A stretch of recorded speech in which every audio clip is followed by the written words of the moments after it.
Welcome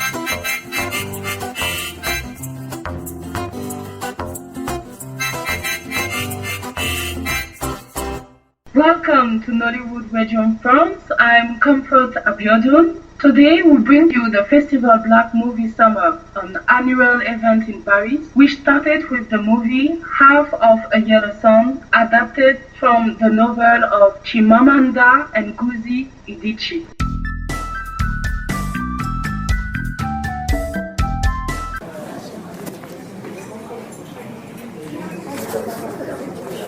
Hi. Thank you for the movie.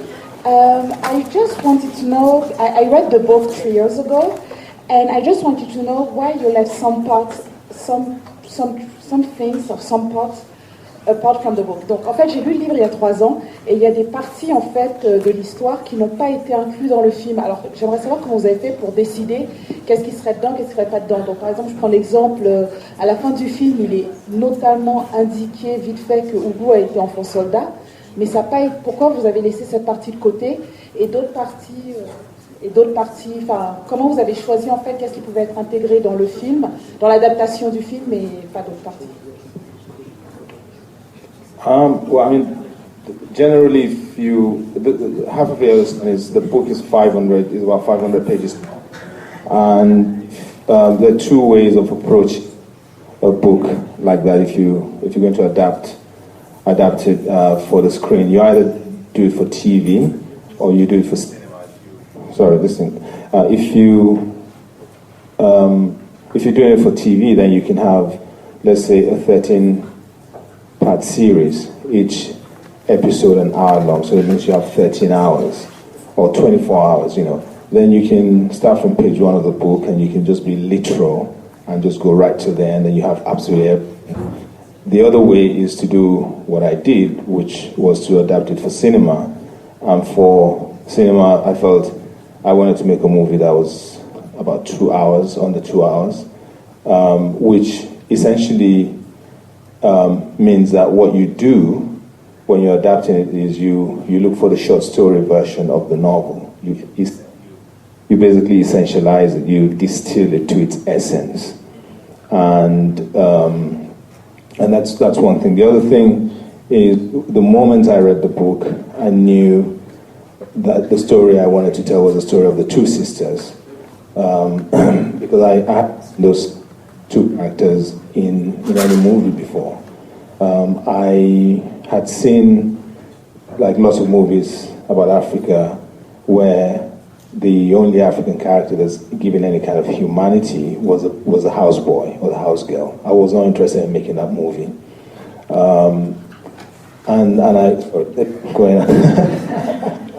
Alors quand on fait une adaptation d'un roman, déjà à la base le livre de Chimamanda fait 500 pages, voire un peu plus.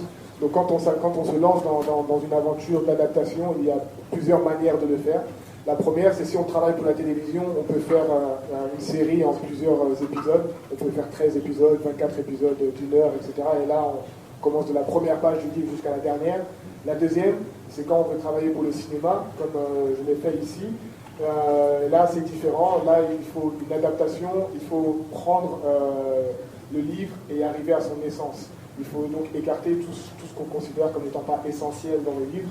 Et c'est ce que j'ai fait. Et dès le début, je savais que je voulais me focaliser sur l'histoire d'amour, sur l'histoire des 2 sœurs, Kanene et Olana.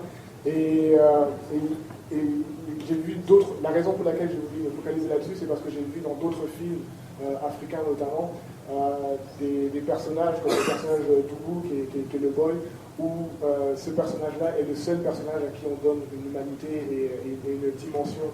Et j'avais pas envie de faire un film comme ça, j'avais envie de faire un film différent.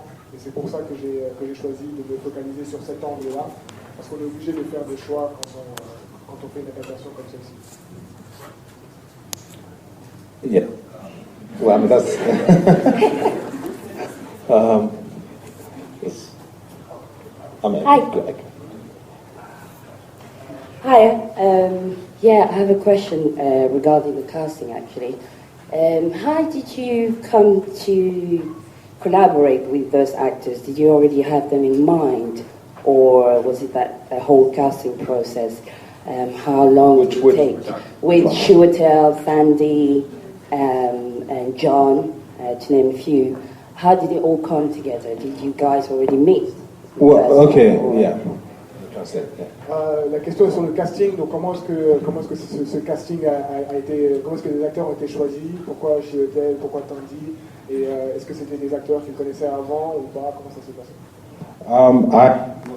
Basically because the process of making the movie took about 6 years, I had plenty of time. I had a lot of time to think about my ideal cast. Chiwetel came on board first before I wrote a single of the script, because Chiwetel and I have been friends for like 20 years, and Half of the Other Song was maybe the third movie set in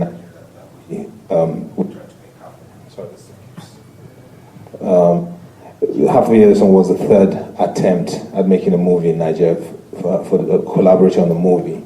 And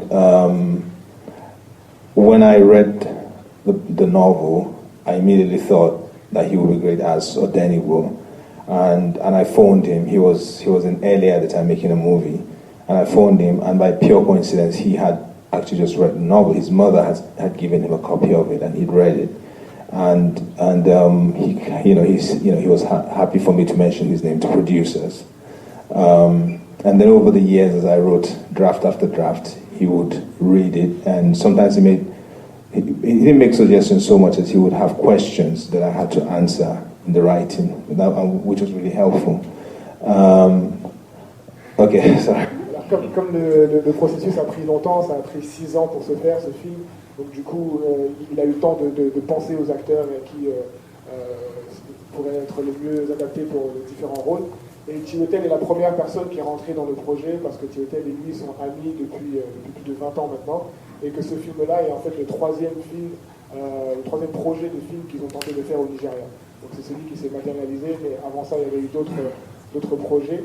Et au moment où il a commencé à travailler sur ce projet-là, il lui a téléphoné, il était à Los Angeles à ce moment-là pour travailler sur un autre film, il lui a parlé de ça, et Chiwetel était très content, très enthousiaste à l'idée de travailler là-dessus. Il venait juste de lire le livre qui lui avait été donné par sa maman, et du coup il était très content, et il lui a donné son feu vert, en lui disant qu'il pourra parler au producteur, etc. Et il a même fait des corrections au fil du temps sur le script par rapport à... Il y avait des questions, etc., qui lui ont permis lui aussi d'avancer sur le travail d'écriture, ce qui a été très utile. And then for the two sisters, for Kainene and Olana, initially what I did was I basically I got a friend of mine in London who is a kind of world authority on Nollywood movies, and I said, okay, what do I need to watch? He read the book, he knew the characters. And he, for like 2-3 years, every 6 months, he would bring all these movies that I watched. And I knew, I had a very clear idea what I wanted to do, my interpretation of the characters. And I just didn't see any Nollywood actress who worked for me. I kind of knew my strengths and my limitations as a director, and I just didn't see that I could. And then I woke up one morning and I realized I'd been approaching the whole thing the wrong way. And I thought, actually what I should be saying to myself is, who is the best actor for this part? And the moment I said that to myself, the first person that came to mind for Olana was Tandy. Because I love her work. And, and I offered her the part. And some people wanted to kill me afterwards. Alors après, au niveau des filles, notamment des deux sœurs, il a utilisé un de ses amis à Londres, qui est une sorte d'autorité sur Hollywood, et qui lui a pendant des mois et des mois, qui lui a fait voir plein de films avec les différentes actrices en vue de Hollywood. Et il a regardé tout ça, et il voulait savoir un peu quelle actrice pouvait jouer quel rôle, quel acteur pouvait jouer quel rôle, et puis finalement, il s'est dit qu'il n'y avait personne en fait dans cette industrie-là qui pouvait jouer les rôles qu'il avait envie de faire. Il connaissait ses limites en tant que réalisateur, et il n'avait pas envie de se lancer dans ça. Et il s'est dit qu'il fallait approcher la chose de manière différente en se demandant qui était la meilleure actrice pour jouer les rôles qu'il avait. Et c'est là que Tandy Newton est venu tout de suite à son esprit, parce qu'il adore Tandy Newton, et il lui a proposé le rôle. Et après ça, beaucoup de gens ont voulu le tuer, notamment au Nigeria.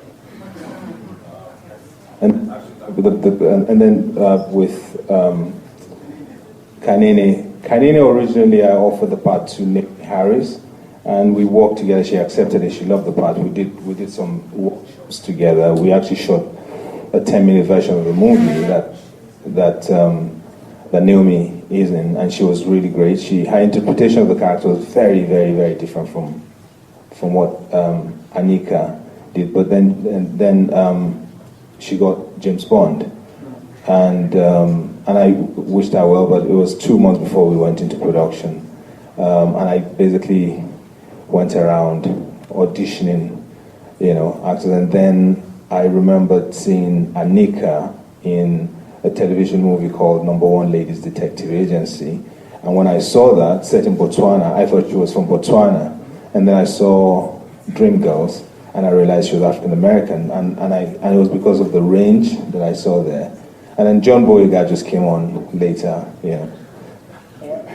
Alors, au niveau du rôle de Kanene, au début, il avait en tête Naomi Harris, qui a d'ailleurs commencé et qui a accepté, qui a commencé à travailler sur le projet. Ils ont même filmé 10 minutes de ça. Mais finalement, ça ne s'est pas fait parce qu'il y a eu James Bond, tout simplement. À ce moment-là, elle avait juste 2 mois avant qu'il commence la production de ce film-là, donc c'était pas possible de concilier les deux. Et donc, elle est partie, elle s'est consacrée à James Bond. Et elle avait une interprétation du rôle qui était très différente de celle qu'on a vue. Mais donc, ça ne s'est pas fait. Et puis, après, il s'est mis à penser justement à Anika Noni Rose pour ce rôle, parce qu'il avait vu dans Number One Lady Detective, qui est un show télévisé qui est passé sur BBC, je crois, ou HBO aux États-Unis. Et quand il l'a vu, il a pensé qu'elle était botswanaise, et ensuite il l'a vu dans Dreamgirls et il s'est rendu compte qu'elle était africaine-américaine, et il s'est dit que le fait qu'elle soit capable de jouer des rôles aussi différents les uns des autres, ça prouve qu'elle peut travailler sur son film sans aucun problème. Je voudrais vous poser une question sur la musique. Excusez-moi. La musique dans votre film est très importante. Il y a beaucoup de musique. Pouvez-vous m'en parler un peu plus de votre collaboration avec ce compositeur que j'avoue je ne connaissais pas du tout?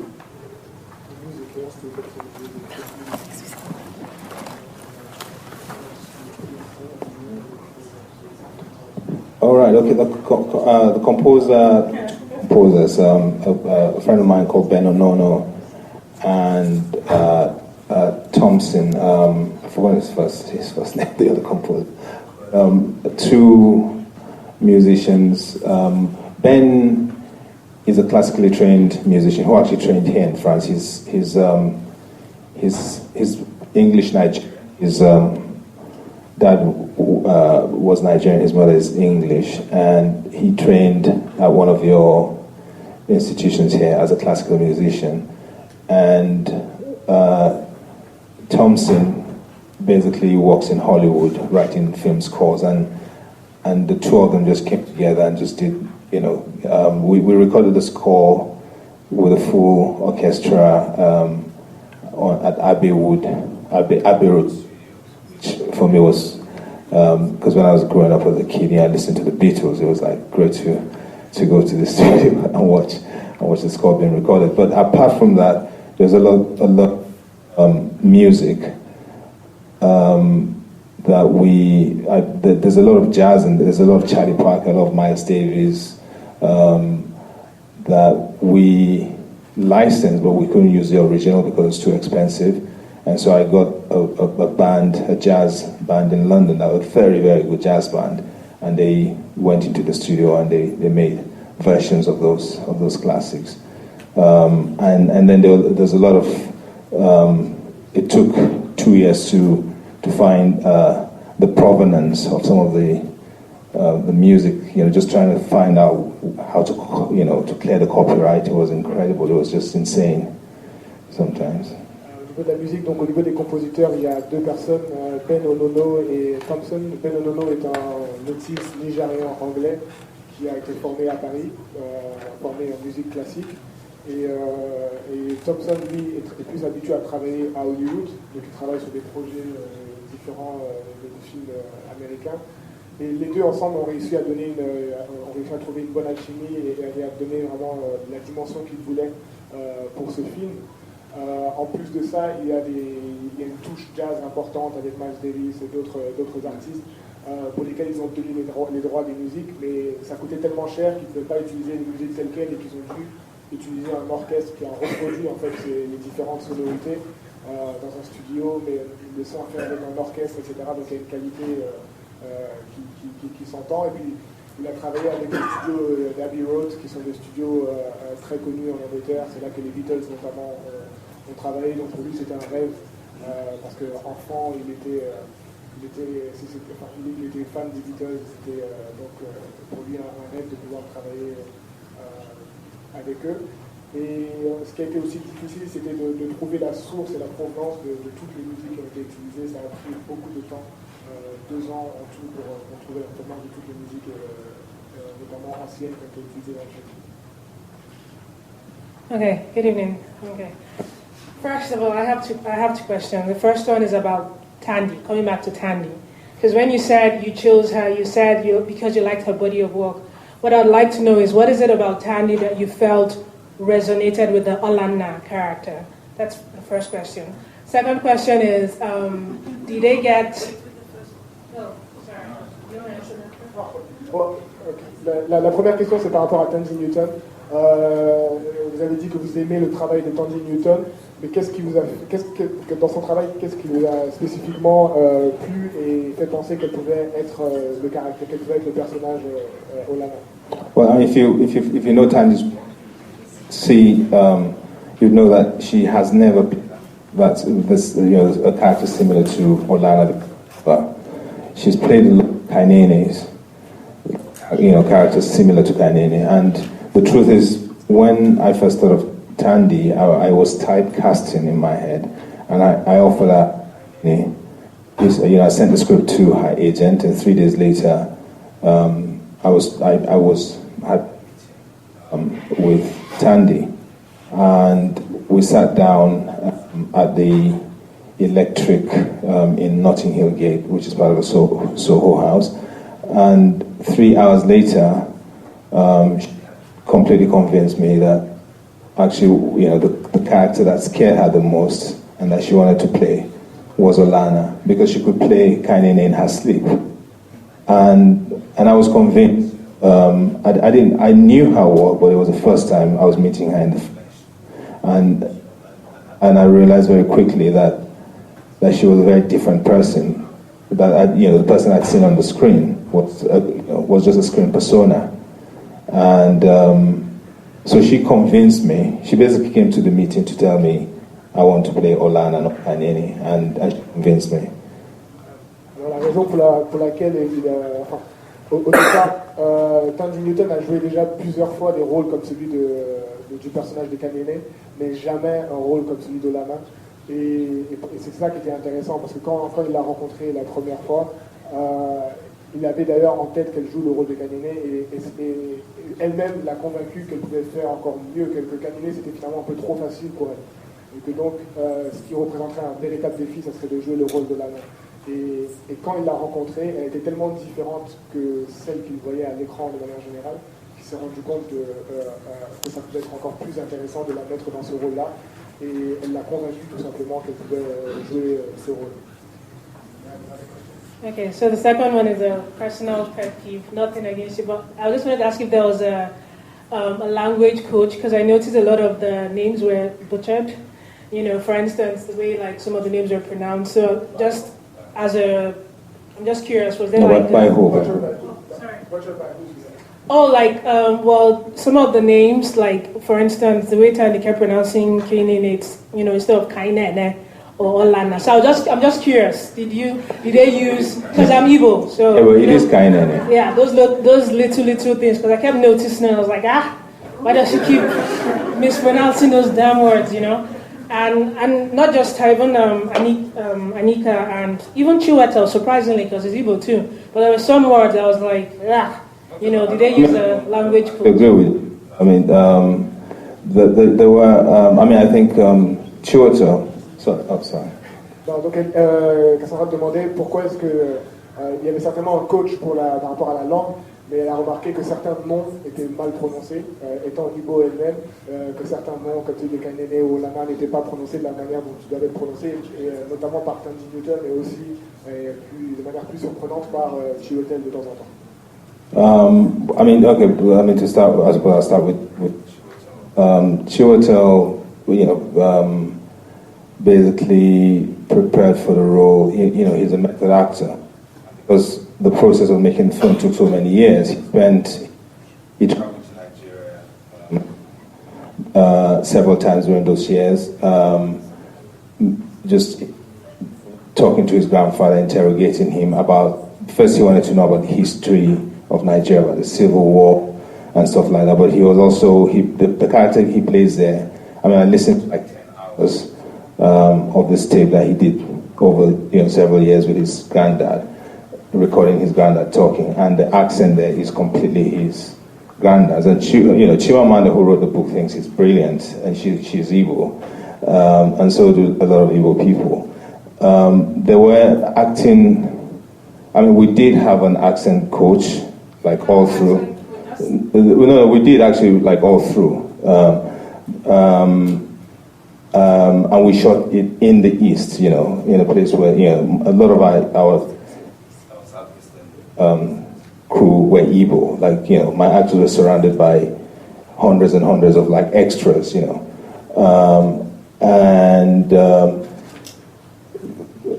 Tandy and Anika took two different approaches to characterization.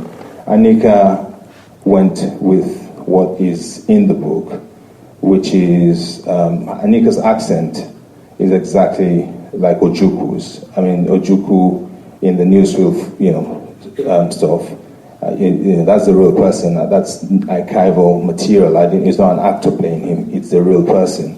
And Anika, she hadn't even seen that. She just kind of, as an actor, she made a decision she was going to make her very, very English, a very kind of old, we had quite a few, we had maybe 40 or 50 English people on the crew in Calabar, and not one of them had an accent. It's a very old-fashioned accent. Tandy decided that she was going to play what people do in real life, which is when you're talking to your parents, you use one accent. When you're talking to your boyfriend or girlfriend, when you're talking to your teacher, when you're talking to a stranger, different registers. And Tandy keeps, flying between different accents. Some people think it's bad acting, but it's actually genius, in my book, because it's very dangerous, because you're doing this thing and people, why is it changing? I'm pretty proud of what they've done there. Alors, la réponse c'est donc que Chiwetel, déjà avant de prendre ce rôle, a fait un vrai travail sur lui en allant au Nigeria, en parlant avec son grand-père, en le questionnant pendant des heures et des heures, en enregistrant également et en écoutant pour pouvoir s'imprégner de cette réalité, de l'histoire du pays et de la manière dont il parlait. Et quand il écoute justement les cassettes que son grand-père a enregistrées, la manière dont le grand-père parle et la manière dont Chiwetel parle dans le film, c'est exactement pareil. Il y avait effectivement des coachs pour parler avec un accent authentique. Les coachs ont travaillé avec Anika Noni Rose et aussi avec Tandy. Et ces deux personnes ont utilisé des approches différentes. Anika a voulu parler en fait comme on parlait à l'époque quand on était de cette société, de cette classe moyenne un peu huppée, c'est-à-dire parler à l'anglaise très, très britannique, très un accent finalement très anglais, un peu comme le général Ojoku qu'on voit dans les archives de la BBC, même si les Nigérians parlaient un accent très, très anglais, très britannique. Et pour Tandy Newton, elle a plutôt essayé d'avoir des registres différents selon qu'elle parle à ses parents, à son petit ami, à sa tante ou à sa famille. Et ça c'est quelque chose de très risqué parce que ça peut sembler à un moment être tout simplement on peut penser que c'est une mauvaise actrice, mais en fait, de l'opinion de Guy, c'est du génie en fait, parce que c'est quelque chose qui se rapproche vraiment de la réalité. Et ça fait qu'il est très fier du travail qui a été fait de manière générale et aussi de l'authenticité que ça donne. Hi. First of all, I would like to thank you because I had a really great time. Je voulais d'abord vous remercier parce que tout simplement j'ai passé un très très bon moment. And my question was, who did you make this movie for? Did you have, while you were adapting the book and making the movie, did you have a typical Nigerian audience in mind, or an African audience, or an international audience in mind, or how was the process? Yeah. Comment vous avez pensé ce film? Est-ce que vous aviez un spectateur type en tête, africain, nigérian, international? Quel a été le processus de création? Oh, she just translated. Okay. Well, I mean, the honest truth is, I made the sort of movie that I love watching. And I hoped that it would connect with a lot of people. And fortunately for me, it has. But I wasn't sitting there thinking what an Nigerian is going to like or what is an international to like. I was making really essentially the sort of movie that I find I really, really like watching. That's a very simple answer to that question. Alors ce film il a été fait, enfin je l'ai fait pas pour un public nigérian, ni africain, ni international, ni quoi que ce soit. J'ai fait un film que je voulais voir, j'ai fait un film tel que j'aurais aimé en voir plus et c'est pour ça que j'ai fait ce film. J'ai vraiment fait un film en me basant sur moi et mes envies et c'est tout. Hi. First of all, I would like to thank you also for the movie. It was, I think it really looks like real life because there was some these funny moments and also moments with strong emotion. So it was a really great time for me. And my question is, I haven't read the book, so maybe I might be wrong, but it seems to me from the writing at the end that it's based on a true story and that the two main characters are still alive. So my question was, did you get the opportunity in the process to meet the real character from this movie and to talk with them to get their feeling about this story? Yeah. J'étais en train de dire simplement que j'ai passé un très bon moment parce que le film, pour moi, ça retranscrit, c'est un peu comme la vraie vie, quoi. Il y a des moments assez marrants, il y a des moments avec de très fortes émotions. Et il me semblait à la fin du film, donc parce qu'il était écrit, que c'est basé sur une histoire vraie. Donc je voulais savoir s'il a eu un moment l'opportunité de rencontrer les vraies personnes qui ont vécu cette histoire pour s'approprier un petit peu leurs sentiments sur ce qui s'est passé. Okay, yeah. I mean, it's Chimamanda's book it's a work of the word faction. It's fiction and fact. The characters of Odeni basically is based on her dad. Although with one crucial difference, she kind of went to tell me. She said he didn't sleep with the house girl. But the character is based on her dad. And Ugu was a person that really existed, who was a houseboy that her parents more or less adopted, sent to school, educated, and he writes. Now he exists. And I didn't meet the person Ugu is based on, but I met her dad. Olana is based on her mom. I met her mom, and they came to see the movie. Actually, her parents, when the only screening we were allowed to do in Lagos about 2-3 months ago, her parents came to see it. I was in the audience that night. I didn't know they were in the audience. Chimamanda told me afterwards, and she said her dad just sat there, just completely no change in expression all through, and her mom kept talking all through, whispering to him. But apparently. Apparently, her dad was really, really moved by it. And it was last December, it was the 50th anniversary. Alors c'est une fiction, hein. C'est une fiction, même si c'est basé également sur des faits réels, c'est un peu un mix entre les deux. Et du coup, donc il y a effectivement, comme indiqué à la fin, des personnages qui sont toujours vivants aujourd'hui. Hugo, par exemple, a vraiment existé et c'est vraiment une personne qui est devenue un écrivain à la suite de tout ce qui s'est passé. Odenibo aussi. même si dans la vraie vie, il explique qu'il a rien fait avec la femme de ménage. Et Olana, elle est basée en fait sur la mère d'Olana. Donc il a pu rencontrer la mère d'Olana qui a assisté notamment au film à Lagos, à l'avant-première qui a eu lieu il y a quelques mois maintenant. Et c'était un moment très émouvant pour eux. Le père notamment était fixé sur l'écran et il n'a pas bougé, et il était vraiment inspiré par l'histoire et très ému. Et le fait qu'ils ont vraiment fêté leur 50e anniversaire de mariage en décembre dernier. Donc c'est une belle histoire. On va prendre une toute dernière question avant de finaliser et de se dire bonsoir. Thank you very much for the film. Thank you very much for your presence. So I think I have a selfish question here. We know it's difficult to have characters that are complex and have some depth, even when they are white. So it's even harder if it's black characters.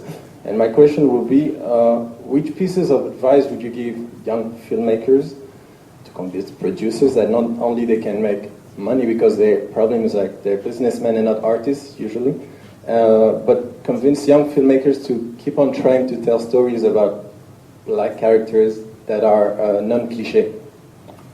Wow, that's a tough question. I came from Belgium for that. La question peut-être que je vais attraper. Oui, c'est vrai. Oui, donc je disais déjà merci pour le film et la présence, et c'était déjà assez difficile de trouver des personnages complexes ou avec une certaine profondeur, que ces personnages soient blancs ou pas. Alors c'est encore plus difficile quand ce sont des personnages noirs, et je demandais quels conseils on pouvait recevoir en tant que jeune réalisateur pour convaincre les producteurs qu'il y a de l'argent à se faire, parce que le souci est quand même financier, sinon ils ne mettent pas de l'argent, mais surtout de continuer à encourager les jeunes réalisateurs à proposer des personnages noirs plus intéressants que les habituels clichés en fait. Yeah. As I said, it's a very tough question. I was last week I was in Zanzibar during the film festival, in the Zanzibar International Film Festival, and I was teaching a workshop for 3 or 4 days, every day from 9:30 in the morning till 5, 6, 7 in the evening. I had 14 students, basically 3 from each East African country had been selected to come to this workshop that I was teaching. And on the last day, I said to them, and I was telling them something about how I write and how I engage with projects. I said, don't ever, if you're trying to write something, you're trying to inspire yourself to write, don't say to yourself, well, I want to write this because it's going to make money, or because, I'm going to write this book and then I'm going to reward myself with a holiday or something like that. I said, you should, that's all completely from the outside. If you want to keep inspired, it has to come from the inside. It has to be something that it's something you want to share, and you just have to share it. You feel very passionate about it. And if you did feel passionate enough, it doesn't matter how many people tell you no, you'll keep going, and eventually you'll meet someone who understands it, and it will happen.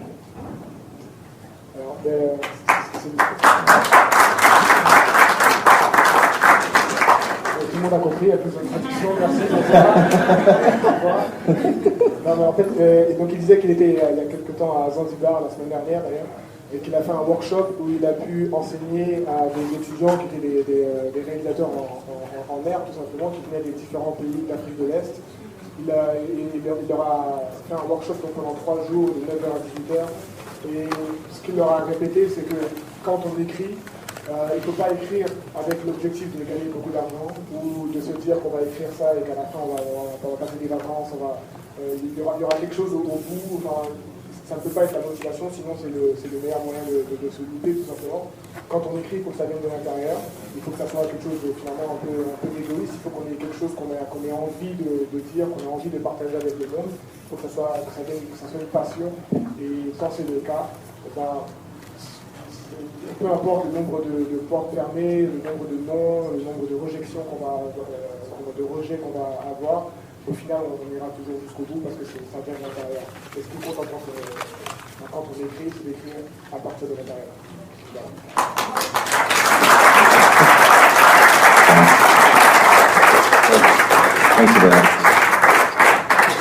Voilà, la soirée se termine. Je pense qu'on peut encore remercier Billy pour ce beau film. Et encore applaudir.